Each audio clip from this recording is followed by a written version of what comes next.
ETF index mutual funds నేర్చుకుని stock మార్కెట్లో రాణించాలనుకుంటున్నారా? వెంటనే ఈ నెంబర్కి కాల్ చేయండి.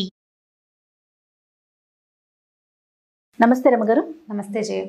రమగారు, ఒక మంచి కథ చెప్పండి. మంచి అనగానే రోజు చెప్పే మంచి కాదా అని అడగొద్దు. రోజు చెప్పే మంచియే, దానికి ఇంకొక మంచిని యాడ్ చేయండి. ఒక మంచి సందమామ కథ చెప్దాం. రైట్. మామూలుగా ఈ పల్లెటూళ్ళల్లో హరికథలు అవి చెప్తారు. అయితే ఓ రామాపురం ఊళ్ళో, రామాపురం వద్దు, ఈసారి ఏం చేద్దాం, కృష్ణాపురం పెడదాం. అయినా కూడా బాధేనండి. ఎప్పుడు రాముడు కృష్ణుడు సోముడు వీళ్ళేనా అని అడుగుతున్నారు. కానీ కాదు రమ్మగారు, పేర్లు తెలియాలి. రాముడు కృష్ణుడు ఇవే పెడదామండి మనం. సరే, కృష్ణాపురంలో పెడదాం. అయితే ఒక కృష్ణాపురం ఊళ్ళో ఒక హరికథ చెప్పారు ఒక దాసుగారు. ఈ హరికథ చెప్పే దాసుగారు ఏం చెప్పారంటే, ఆడవాళ్ళు కడు తెలివైన వాళ్ళు, ఆడవాళ్ళ తెలివి అంతా ఇంత కాదు అని చెప్పారు.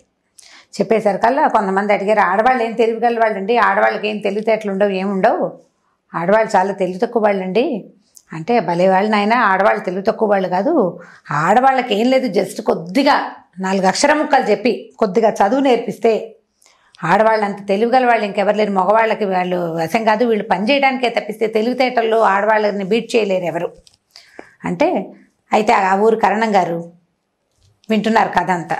సరే, చాలా బాగుంది, కథ అయిపోయింది. స్త్రీలు బహు తెలివైన వాళ్ళు అని హరిదాస్ గారు చెప్పారు. వినటానికి ఎంత బాగుందో. అక్కడి నుంచి ఏమైంది, ఆయన హరిదాస్ గారు స్టేజ్ దిగి వచ్చాడు. పళ్ళెంలో అందరూ 10 అప్పట్లో ఉంది 10 పైసలు 20 పైసలు పావలాలు 10 రూపాయలు వేసేవాళ్ళు. కరణం గారే కథ చెప్పించారు, బాగా వేస్తారనుకుంటే ఆయన ఒక చల్లని చిలుకాని తెచ్చి హరిదాస్ గారి పళ్ళెంలో పెట్టారు. వారికి నచ్చలేదు, ఆయనకు నచ్చలేదు. సరే, అక్కడి నుంచి హరిదాస్ గారు తెల్లబోయి, అదేంటండి అయ్యగారు, మీరేదో పెద్దగా ఘనంగా సన్మానం చేస్తారనుకుంటే ఇట్ట పెట్టారు, పరువు పోయింది అన్నట్టు. ఆయన పరువు పోలేదు, నువ్వు కనుక ఈ వాక్యం చెప్పకుండా ఉంటే ఖచ్చితంగా నీకు పెద్ద బహుమానమే ముట్టేది. ఈ తెలివి తక్కువ ఆడవాళ్లతో నేను పడే అవస్థలు నీకు తెలీదు, నీకు అర్థం కాదు, నేను చెప్తాను మా ఆవిడ సంగతి విందుగాని నువ్వు అని చెప్పారు. ఏమిటంటే, ఈ కరణం గారి భార్యమని, కరణం గారు చాలా తెలివైన వాడు. అంటే కరణాలు అంటే జనరల్గా తెలివిగల వాళ్ళు అని చెప్పుకునే వాళ్ళు పాతకాలంలో, అవునో కాదో, ఎందుకంటే వాళ్ళు గ్రామపు లెక్కలన్నీ వాళ్లే చూడాలి కాబట్టి తెలివిగా ఉండాల్సిన ఆవశ్యకత ఉండేది పాపం వాళ్ళకి. అయితే ఈ కరణం గారి భార్య పేరు అచ్చమ్మ గారు. అచ్చమ్మ పాపం ఆవిడ తెలివి తక్కువది. ఆవిడ ఒక అమాయకపు, అదొక ధోరణి మనిషి అనమాట. ఆవిడకి వంట తంట పని పాట అన్నీ వచ్చు, కొన్ని తెలియవు, కొన్ని అర్థం కావు. అయితే ఏమైంది, ఓ రోజు కరణం గారు పొరుగురు వెళ్ళారట. ఈవిడ బాకెట్లో చిక్కుడుకాయలు కోసుకుంటోంది. ఒకళ్ళు ఎవరో రోడ్డు మీద పోతూ పలకరించారు. ఏమమ్మా కరణం గారు లేరా, ఏదో అడిగారు. ఏమమ్మా మీకు పిల్లలు లేరా అని అడిగాడు. అడిగితే ఈవిడికి ఆలోచించింది, మాకు పిల్లలు ఉన్నారా లేదా, లేకుండా ఎందుకుంటారు, ఊళ్ళో అందరికీ లేరు పిల్లలు, మాకు ఉంటారని తలకాయ చెప్పింది. తర్వాత అనుకుంది, పిల్లలు ఉన్నారో లేదో మా ఆయన్ని అడిగి తెలుసుకోవాలని అనుకుంది. ఆవిడ తెలివది. అక్కడి నుంచి ఏమైంది, చీకటి పడ్డాక బాగా చీకటి పడిపోయింది. ఆ రోజుల్లో ఏంటంటే సాయంత్రం 6 అయ్యేసరికల్లా భోజనాలు చేసేవాళ్ళు. గూట్లో దీపం నోట్లో ముద్ద పద్ధతిగా ఉండేవాళ్ళు. మీరు ఇదివరకు విన్నారు, తెలుసు కదా. సరే, ఏమైంది, కరణం గారు 7 దాటి 7:30 7:30 అయిపోయింది. పొద్దున్న ఎప్పుడో 9 గంటలకి తిన్న అన్నం ఆయన కరకరకరమని ఆకలి వేసేస్తోంది. బోళ్ళ పైగా అప్పుడు బస్సులా లారీలా ఏమీ లేవు, కాలినడకని తిరగాలి ఊళ్ళ సర్వే చేయటం అంటే అంతా నడకే. నడిచి అలసిపోయి ఉన్నాడు, ఆయనకి ప్రాణం పోతోంది ఆకలికి. సరే, ఏమేమి వంట చేసావా అన్నాడు లోపల రాగానే. చేశానండి, మిమ్మల్ని ఒకటి అడగాలండి అందుట. అంటే తర్వాత అడుగుదామని ముందు నీళ్ళు పోసుకుంటే వడ్డిచ్చేసేయి, ఆకలి వేసేస్తుంది నాకు అన్నాడు. 7:30 8 కూడా అయిపోయింది, చీకటి పడిపోయి ఆకలి వేసేస్తుంది ఆయనకి, నిద్ర వచ్చేస్తుంది, ఆకలి వేస్తుంది. ఆయన ఒక చెంబు అట్లా నువ్వు దగ్గర దిమ్మరించుకుని వచ్చేసరికల్లా ఈవిడ కంచం పెట్టింది, కూర పప్పు వేసి సిద్ధంగా కూర్చుని ఏమడిగింది, ఏమండి మనకు పిల్లలు ఉన్నారా అంత. ఆయనకి అసలే ప్రాణం పోతుంటే పొద్దునుంచి ఆకలిగా ఉన్నవాడికి ఎలా ఉంటుంది, 2 ముద్దలు గబగబా నోట్లో వేసుకుంటూ అన్నాడు. ఏమండి ఆడపిల్లలా మగపిల్లలా అండి అని. సరే, విసుగు పుట్టింది ఆయనకి. తల్లి, ఎవరో ఒకళ్ళు ఉన్నారు, కాదండి ఆడపిల్లనా మగపిల్లనా చెప్పండి అనేసరికి ఆడపిల్లలేవే అన్నాడు. లేదని చెప్తే పోను, చెప్పలేదు ఆయన. పిల్లకి పెళ్ళయిందా మన పిల్లకి అడిగింది. సరే, పిల్లకి పెళ్ళయింది అన్నాడు. ఎవరబ్బాయికి ఇచ్చాం మనం, తర్వాత ప్రశ్న కూడా వచ్చేసింది, ఎవరబ్బాయికి ఇచ్చారు వీళ్ళ పిల్లని. ఇక ఆలోచించాడు, విసుగు పుట్టింది ఆయనకి. గబగబా తినేస్తున్నాడు ఆయన స్పీడ్గా. ఈయనకి చెప్పలేక సమాధానం, ఎవడో లేని ఉన్నాడే ఆయన పేరు వల్లకాట్లో రామనాథయ్య, ఆయనకి ఇచ్చామన్నాడు. ఈవిడ పేరు గుర్తుపెట్టుకుంది. మర్చిపోతానని వంటింటి గట్టు మీద కుంపట్లో బొగ్గులు ఉంటాయి కదా, బొగ్గుతోటి రాసుకుంది వల్లకాట్లో రామనాథయ్య. ఓహో, రామనాథయ్య అనే పిల్లవాడు వల్లకాటివారు వాళ్ళ ఇంటి పేరు. పాత రోజుల్లో చింతావారు, పేకావారు అలాంటి పేర్లు ఉండేవి, చింతకాయల వాళ్ళు, వంకాయల వాళ్ళు ఉండేవి కదా. సో ఈ వీటితో పాటు వల్లకాటి వారు ఇంటి పేరు వల్లకాటి వారి ఇంట్లో ఇచ్చాం. వల్లకాటి రామనాథయ్య అనేవాడు, మా రామనాథం అనేవాడు మన అల్లుడు. సరే బాగుంది. ఆవిడ ఒక పిల్లుందని, పిల్లకి పెళ్ళయిందని, ఊర్లోకి పురులు పోసామో లేదో అవన్నీ ఆలోచించుకుంటుంది. ఒక 3-4 రోజులు గడిచినాయి. ఎండాకాలం మధ్యాహ్నం 1 గంట 2 గంటల వేళ ఈవిడ ఏం చేసింది, 4 గంటలకి చేసుకోవాల్సిన టిఫిన్ కోసం దెబ్బరొట్టి వేసుకోవాలంటే 2 గంటకి 2ంటికి పప్పు రుబ్బుకోవాలి కదా, మినపప్పు రుబ్బుకుంటుంది. రుబ్బుతుంటే ఏమైంది, బయట నుంచి ఎవరో తలుపు కొట్టారు. పాతకాలపు ఇళ్ళు కదా, ఈవిడ దొడ్లో వెనకాల పెరట్లో ఎక్కడో రుబ్బుతోంది. వాకిలి గుమ్మం బోళ్ళు దూరం ఉంది. ఈవిడ వెళ్ళే లోపల తలుపు కొట్టేవాడు ఇంకా జోరుగా కొట్టాడు. ఈ భర్త గారు ఏం చెప్పాడంటే, ఈవిడ అమాయకురాలు కదా, తలుపులు తీయద్దు, పేరు అడిగితే కానీ తీయకూడదు, పేరు చెప్పాలి, అవతల వాడు చెప్తే కానీ తీయద్దు అన్నాడు. ఈవిడ అక్కడి నుంచి ఎవరో చెప్పండి, ఎవరినైనా మీ పేరేమిటి అని అడిగింది. ఆ దూరంగా ఉన్నవాడికి వాడు ఏదో చెప్పాడు, ఈవిడికి వినపడ అంది. నీ పేరేమిటి అంది. మళ్ళీ వాడేదో చెప్పాడు, అంది. కాసి 4-5 వాక్యాలు గడిచాక వాడు గట్టిగా విసుకుని, ఎవరో లేవమ్మా, వల్లకాట్లో రామనాథయ్య మంచినీళ్ళు ఇవ్వు ముందు అన్నాడు. అనేసరికి వల్లకాట్లో రామనాథం మాత్రం వినపడింది ఈవిడికి. అయ్యో బాబోయ్, మా అల్లుడు వచ్చేసాడు, ఇంకేముందని గబగబా ఈవిడ పరిగెత్తుకుంటూ ఈ పప్పు చేయి కడిగేసుకుంది. పప్పు రుబ్బుకుంటుంది కదా, కడిగేసుకుంది. చేతులు తుడుచుకుంటూ గబగబా వెళ్ళి తప్పు తీసి, నాయన నువ్వేనా మా అల్లుడివి, రా నాయన లోపలికింది. ఈయన మంచినీళ్ళు ఇవ్వకుండా ఈవిడేమిటో వెర్రెక్కినట్టు మాట్లాడుతుందని ఆయనకు అర్థం కాలేదు. వచ్చిన వాడికి అక్కడి నుంచి లోపలికి రాంది. గబగబా చెంబుతో మంచినీళ్ళు పట్టుకొచ్చి ఇచ్చింది. అమ్మయ్య మంచినీళ్ళు తెచ్చింది చాలని అది మంచినీళ్ళు తాగంగానే నాయన కూర్చొని పడకొచ్చి జరిపింది. కూర్చోమంటోంది. ఏమిట్రా, సరే ఇంత ఎండగా ఉంది, ఎండలో బయటికి వెళ్ళటం ఎందుకు, కూర్చోమంటోంది కదా అని చెప్పి కూర్చున్నాడు. విసినకర్ర తెచ్చి చేతికి ఇచ్చింది. ఉండినైనా చల్లగా చల్లదేస్తానని కాసిన మంచినీళ్ళు ఇతను తాగాక లోపలికి వెళ్ళి చక్కటి ప్రశస్తమైన మజ్జిగ, ఒక గ్లాసుడి మజ్జిగ పుచ్చుకొచ్చింది. నాయన మీ ఇంట్లో అందరూ కులాసాగా ఉన్నారంటే, వీటికి ఆవిడ కుశల ప్రశ్నలు ఎందుకు అడుగుతోందో అర్థం కాలేదు. బాగున్నారన్నాడు. అమ్మాయి ఎలా ఉంది అంది. ఎవరమ్మాయి అని ఆలోచించాడు. సరే బాగానే ఉంది అన్నాడు. ఓ నిమిషం అయ్యాక, ఎన్నాళ్ళు అయింది మీ పెళ్ళి, ఎన్నాళ్ళు అయిందో, అసలు రానేలేదు, పిల్లని తీసుకుని రావాలి నాయన నువ్వు అని. అప్పుడు తట్టింది. ఈవిడ ఎవరో అనుకుంటోంది. ఎవరనుకుంటోంది కాస్త ఆలోచిస్తే, వల్లకాట్లో రామనాథం అని చెప్పానని, ఆ వల్లకాట్లో రామనాథం అనేవాడు ఎవడో వీళ్ళ చుట్టమో బంధువో అల్లుడో మేనల్లుడో సగం ఏదో ఉందన్నమాట. సరే వీడేమనుకున్నాడు, అటు ఇటు చూస్తే ఇంట్లో పిట్ట పొరుగు ఎవ్వరు లేరు. ఈవిడ ఒక్కతే ఉంది. ఈవిడేం వెరుబాగులు దానిలాగా కనపడుతోంది. సరే అక్కడి నుంచి అందరూ బాగున్నారండి, మీ అమ్మాయి కూడా వస్తానంది, నేను ఒక్కడే వచ్చాను అన్నాడు. అల్లేసాడు కదా. అక్కడి నుంచి ఏం చేసింది ఈవిడ, సరే ఆ మాట ఏమంటే మీ అమ్మ నాన్న బాగున్నారా, మీ చుట్టాలు బాగున్నారా, పొలాల పంటలు బాగా పండినాయి ఆయన, ఈ 2 అడిగి ఉండండి ఏమైనా చేసుకొస్తానని పప్పు సగం రుబ్బింది కదా, గబగబా కాస్త కుంపటి వెలిగించి అంత నూనె పెట్టి 4 గారెలు వేసి పట్టుకొచ్చేసింది అల్లుడికి. పొద్దున్న చేసిన అల్ల పచ్చరేసి తెచ్చేసింది. శుభ్రంగా వీడు మధ్యాహ్నం పూట 3 గంటలకు వేళ 1:30 2 బాగా అయింది. మధ్యాహ్నాలు టిఫిన్లు చేస్తారు కదా, చక్కగా టిఫిన్ చేసేసాడు. టిఫిన్ చేసిన తర్వాత కాసేపు కూర్చొనైనా మీ మామగారు వస్తారు, చీకటి పడిపోయేసరికి అలా వచ్చేస్తారు, కూర్చోమంది. కాసేపు టిఫిన్ తిన్నాడు, మజ్జిగ తాగాడు, మంచినీళ్ళు తాగాడు. సేద తీరిన తర్వాత వెళ్ళొచ్చులే అనుకున్నాడు. అప్పుడు బాగా ఆలోచిస్తే వాడికి తట్టింది, ఇది కరణం గారి ఇల్లు, కరణం గారు బాగా సంపాదించాడు, ఆయనకి పిల్ల జల్లా లేరు, మూటా ముల్లా బాగానే ఉంటాయి వీళ్ళ దగ్గర. సరే అక్కడి నుంచి అన్నాడు, నేను మీ అమ్మాయి మళ్ళీ వస్తామండి, ఇప్పుడు వెళ్ళిపోతాను, అసలు నేను ముఖ్యంగా ఈ పని మీదే వచ్చాను, మా మేనత్త గారింట్లో పెళ్ళికి వెళ్ళాలి, వస్తువులు ఏవీ లేవు, ఏం వెళ్తామని మీ అమ్మాయి బాధపడుతుందంటే, అదేమిటైనా వస్తువులు ఎందుకు లేవు, కంటే కాసుల పేరు అన్నీ నా దగ్గరే ఉన్నాయి అంది. అనేసరికల్లా నేను తెచ్చిస్తాను. అయితే ఆ ఎరువు ఇవ్వండి అత్తగారు, కంటే కాసుల పేరు అవి తెచ్చిస్తే పెళ్లి నుంచి ఇటే వస్తాం మేము.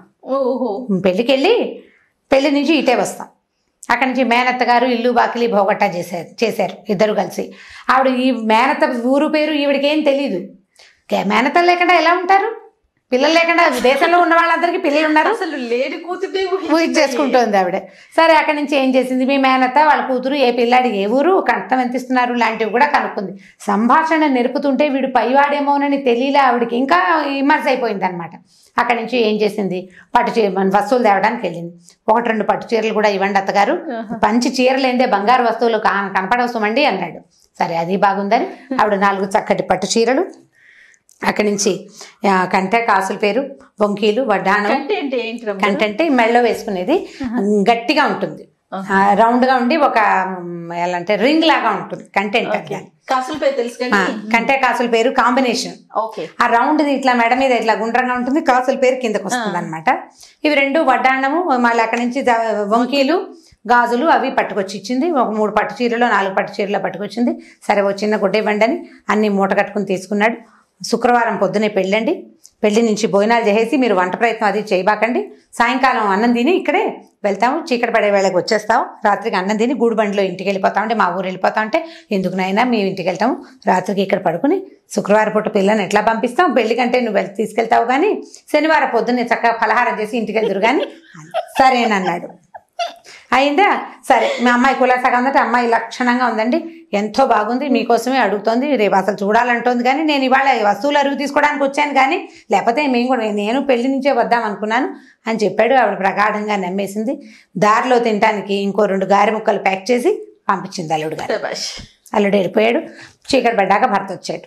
ఆయన లోపల రాగానే మన అమ్మాయి కులాసా ఏటండి అని. ఎవరమ్మాయి అన్నాడు భర్త. మన అమ్మాయేనండి అని.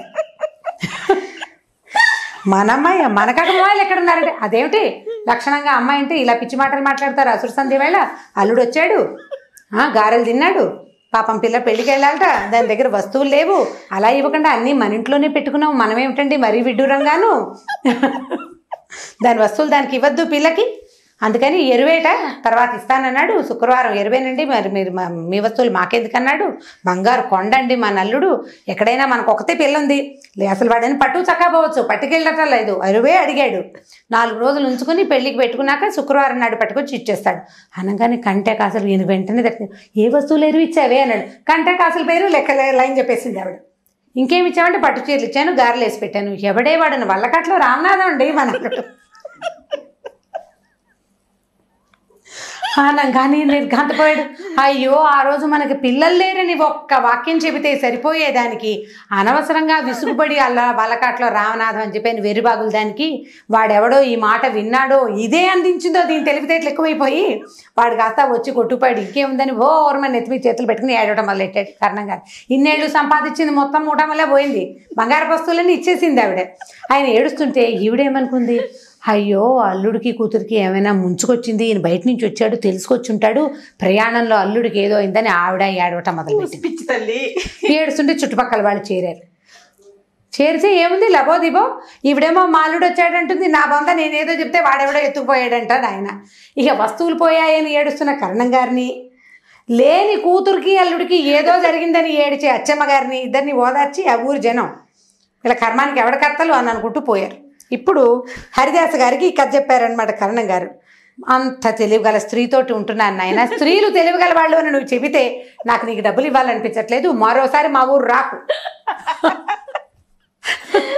ఒకవేళ ఏ ఊరైనా వెళ్తే ఇలాంటివి చెప్పకు, స్త్రీలను చదివించండి, స్త్రీలకు కూడా తెలివితేటలు ఉండే అవకాశం ఉంది అనాలి, అంతేగాని స్త్రీలే తెలివిగల వాళ్ళని నువ్వు చెప్పద్దు. తెలివిగల వాళ్ళు కాదు స్త్రీలు, వాళ్ళని కొంత చదివించాలి, కొంత తెలియచేయాలి, కొంత లోకజ్ఞానం అలవరిచి పెళ్ళిళ్ళు చేయాలి. ఈ 7 ఏళ్ల 3 ఏళ్ల పిల్లలకి పెళ్ళిళ్ళు చేశాక వాళ్ళని మా నెత్తి మీద పడేస్తారని ఆయన తిట్టి హరిదాస్కి ఏమి ఇవ్వకుండా పంపించేశారు. ఇప్పుడు ఈ వల్లకాట్లో రామనాథం గారి కథని తెలుసుకుని మీరు పిల్లలకి చెప్పాలి. ఎలా చెప్తారో చెప్పండి, మీ ఇష్టం. ఎంత బాగుందో రమ్మగారు, స్టార్టింగ్ నుంచి నవ్వుతుండే నాకు కళ్ళల్లో నీళ్ళు కూడా వచ్చేస్తున్నాయి. అద్భుతంగా ఉంది స్టోరీ. తెలివైన వాళ్ళకి ఉంటారు, ఇప్పుడు కూడా ఉన్నారంటారు రమ్మగారు. ఎందుకంటే ఇప్పుడు ఇది సందర్భం కాదు కానీ ఈ మాట చెప్తాను. రైస్ పుల్లింగ్ని నమ్మట్లా జనం. రైస్ పుల్ చేస్తాం, రైస్ పుల్లింగ్, ఈ బియ్యం ఒక చోట ఉండి బియ్యాన్ని లాగుతుంది, దానివల్ల డబ్బు వస్తుంది. బంగారం దీనికి గంపల పెట్టండి రేపొద్దుటికి డబల్ అయిపోతుంది. పిచ్చి బొందలు కాదా వీళ్ళందరూ? ఇది తెలివే? కొంతమంది అంట అది బాబాలని నమ్ముతారు, మంత్రగాళ్ళని నమ్ముతారు. అక్కడెక్కడో భూమిలో భూగర్భ నిధులు ఉన్నాయని, భూగర్భ నిధి ఉంటే మాత్రం నువ్వు ఎలా తీసుకుంటావు, గవర్నమెంట్ అది కాదు, దానికోసం వెళ్తాను. అత్యాస కాదు రమ్మగారు, మెరుగు పెడతామని చెప్పి వస్తారు, మెరుగు పెట్టే వాళ్ళకి వస్తువులు తీసి ఇచ్చేస్తారు. ఒకటి ఇచ్చి చూద్దాం అనుకోకుండా అన్ని వస్తువులు చేతులు పెడితే అట్లా రోడ్డు మీద బంగారం దొరికిందని 100 రూపాయలు 100 మీదేనా అని మోసం చేసేవాళ్ళు ఉన్నారు. వీళ్ళందరూ తెలివి తక్కువ పెద్దమ్మలే. ఇప్పుడు ఆవిడది మరీ తెలివి తక్కువ అనుకో, ఇప్పటికీ ఉన్నారు తెలివి తక్కువ పెద్దమ్మలు. మీరు ఎంతమందిని నమ్మి మోసపోవట్లేదు? ఫేస్బుక్లో ఫ్రెండ్షిప్లు చేసి మోసపోయి డబ్బులు లక్షలు ఇచ్చేసేవాళ్ళు కొంతమంది, ప్రాణాలకి మీదకి తెచ్చుకుంటున్న వాళ్ళు కొంతమంది. ఏం తెలివి? ఏది తెలివి లేదు. తెలివి లేవు. స్నేహాలు చేసి ఫ్రెండ్షిప్లతోటి ఒకటితోటి ఫ్రెండ్షిప్ చేస్తే వాడు తన ఫ్రెండ్స్ 3 4 ఆడపిల్లల్ని పనిచేసి సర్వనాశనం చేసేసే వాళ్ళు ఉన్నారు. మీకు ఏవి తెలివితేటలు? ఇప్పుడు మోసగింపబడుతున్న వాళ్ళలో ఆడవాళ్ళు మగవాళ్ళు కూడా ఉన్నారు లోకంలో. ఇప్పుడు కనపడుతుంది, రోజు పేపర్ చూస్తామా, కొంతమంది అమ్మాయిలు మోసపోయినట్టు, కొంతమంది మగవాళ్ళు మోసపోయినట్టు కనపడుతున్నాం. మెజారిటీ ఆడవాళ్ళదే. అవును, మెజారిటీ ఆడవాళ్ళదే. వీళ్ళ మూర్ఖత్వం, వీళ్ళ తెలివి తక్కువతనంతో ప్రత్యేకమైన విషయాలు, అనవసరమైన విషయాలకి ఎక్కువ ఇంపార్టెన్స్ ఇచ్చి ప్రాణాల మీదకి తెచ్చుకుంటారు. అక్కర్లేని స్నేహాలు నాశనం చేసుకుంటారు. అక్కర్లేని స్నేహాలు, అనవసరమైన ప్రయత్నాలు. వాడెవడో ఫేస్బుక్లో ఫ్రెండ్ బుక్కు మొహం తెలియని వాడిని నువ్వు ఎలా నమ్ముతావు? నువ్వు పక్కింటి వాళ్ళతోటి కూడా మాట్లాడవే. వరుసలు కూడా చూసుకోవట్లేదు రమ్మగారు, వరుసలు కూడా చూసుకోవట్లేదు. కజిన్స్ తోటి ఫ్రెండ్షిప్ చేయటం. పైగా ఈ రోజుల్లో ఏమిటి, నన్ను జడ్జి చేయకూడదు అనేది ఒక మాట. రెండోది మనసే ఇంపార్టెంట్. మనసే ఇంపార్టెంట్. బుద్ధి కాదా ఇంపార్టెంట్? మనసు కాదు, బుద్ధి ఇంపార్టెంట్. అసలు దీనికి ఈ ఇంపార్టెన్స్ ఇవ్వాలా వద్దా అనేది ఆలోచించకుండా తెలివి తక్కువగానే చేస్తున్నారు. ఇప్పటికీ ఆడవాళ్ళు తెలివి తక్కువగానే ఉన్నారు. మారాల్సిన అవసరం అయితే ఉంది. అసలు లేటెస్ట్ పిల్లల్లో మరీ ఉంది జయ. ఇంత చదువుకుంటున్నారు, తెగ చదివేస్తున్నారు అమ్మాయిలు, అయినా కూడా పప్పులో కాలేస్తున్నారు. చాలా మూర్ఖంగా, అంటే అది మీరు అన్నట్లుగా బిహేవ్, తెలివి తక్కువ పనులు, చెయ్యకూడని పనులు, అక్కర్లేని మాటలు, ఇద్దరితో ముగ్గురుతోటి ఎట్ ఏ టైం స్నేహాలు చేసి ముగ్గురిని మెయింటైన్ చేయాలనుకోవటాలు, పప్పులో కాలేయటాలు, అనవసరంగా పెద్దవాళ్లతోటి స్నేహాలు, ఈడుకు మించిన వ్యవహారాలు, అన్నీ తప్పులే. ఇవన్నీ హెచ్చుగా ఆడపిల్లల్లోనే కనపడుతున్నాయి.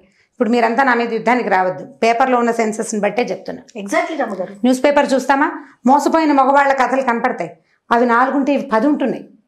ఎందుకు అంత తెలివి తక్కువగా ఉంటున్నాను? విపరీత ధోరణులండి. మీరు అన్నట్లుగా వయసుకు మించిన స్నేహాలు, బంధాలు కానీ అనుబంధాలు, అసలు ఇంకా అసలు మంచి చెడు ఏమి. అమ్మా నాన్న కంటే ప్రపంచం అంతా ఇంపార్టెంట్ గా కనపడుతుంది. అదొక ప్రాబ్లమ్. అమ్మా నాన్న ఇంపార్టెంట్ గా కనిపించారు. వీళ్ళన్నిటికీ నీకు అడ్డుకట్ట కడతా, నిజం, అన్నిటికీ ఆపుతారు. అమ్మ ప్రతిదీ వద్దంటుంది, నాన్న అన్ని కంట్రోల్ చేస్తాడు. కానీ నీకు అన్నం నీళ్ళు ఎక్కడి నుంచి వస్తున్నాయి? నీ ఫ్రెండ్స్ ఎవరు ఇవ్వరు కదా, ఫ్రెండ్స్ ఇవ్వరు. నువ్వు ఫ్రెండ్షిప్ చేసే వాళ్ళలో ఎవడు నీకు తెల్లారలేస్తే అన్నం పెట్టాడు, నేను నిద్ర లేపడు. వీళ్ళే కదా చేస్తారు. అది తెలుసుకుని చావకుండా. తెలివితేటలు లేవు చేయ, ఇంకా బాగా తెలివిగా లేరు ఆడవాళ్ళనే అనిపిస్తుంది. ఆలోచించి చూడండి. డెఫినెట్గా రమ్మగారు. Thank you. మంచిగా నవ్వించారు, మంచి ఆలోచింప చేసే మాటలను కూడా చెప్పారు. చాలా బాగుంది రమ్మగారు. ఇంకొక వీడియోలో మళ్ళీ కలుద్దాం. తప్పకండి. ఇక ఈ వీడియో కనుక మీకు నచ్చినట్లయితే లైక్ చేయండి, షేర్ చేయండి. మరిన్ని వీడియోస్ కోసం మా ఛానల్ని సబ్స్క్రైబ్ చేసుకోండి.